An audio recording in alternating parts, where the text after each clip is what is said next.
In this video, we're going to be looking at how to create our own roughness and normal textures in Adobe Photoshop. And you could probably use a different image editing software. Photoshop just tends to be the most common.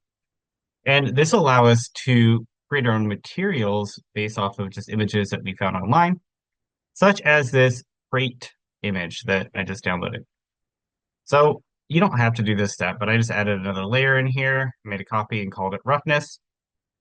And the first thing we want to do is just convert this to black and gray by simply go to Control U, and that'll bring up our hue saturation sliders. And we're just going to crank this down so there's no more color left in this. And that's because our roughness is going to be dependent on the black and white values. And when it sees white is going to stand for completely rough, and black will show up as something, completely like shiny and reflective. And you could probably, for the most part, be fine just keeping this as is. But what I want is where right now where I see like this black is kind of in these shadows. And there's probably different theories on this, but what I would like to see better is to actually reverse this. So my roughest area is going to be actually where my black areas is. So we can just go ahead and I'm just going to invert um, the colors in this. And what you would probably want to do too is, this is kind of a boring, kind of too perfect of a texture for this. Like you can actually paint, some more and make it look a little more interesting to add kind of like some scuff marks. You could also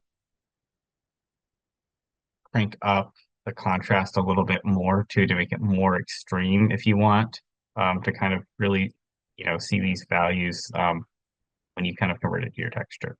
So then go ahead and save it. You do, oh, and I already have one here saved as roughness and just, label it accordingly.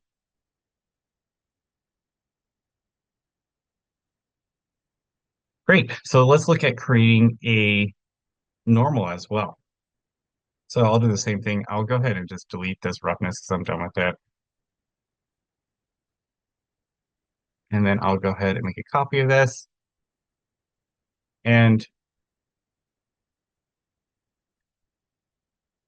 what the normal map is going to allow us to do is create depth in our material. So kind of make it look like, these shadow areas are pushed down and the lighter areas are pushed up.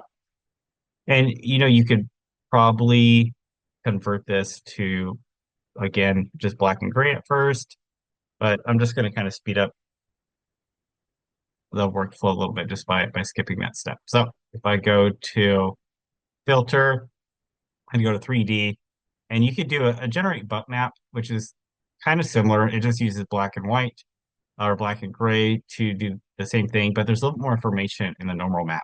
Then you end up with these kind of like these bluish type.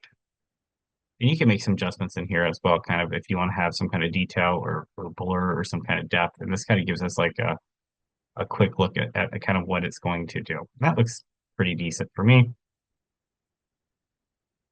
Let's go ahead, okay, and see it converts it to, again, these bluish type colors for our normal. So again, we'll go ahead and export as PNG for now, and I'll just say side one, um, normal. And now I'll have three files. I'll have, my color, my roughness, and my normal.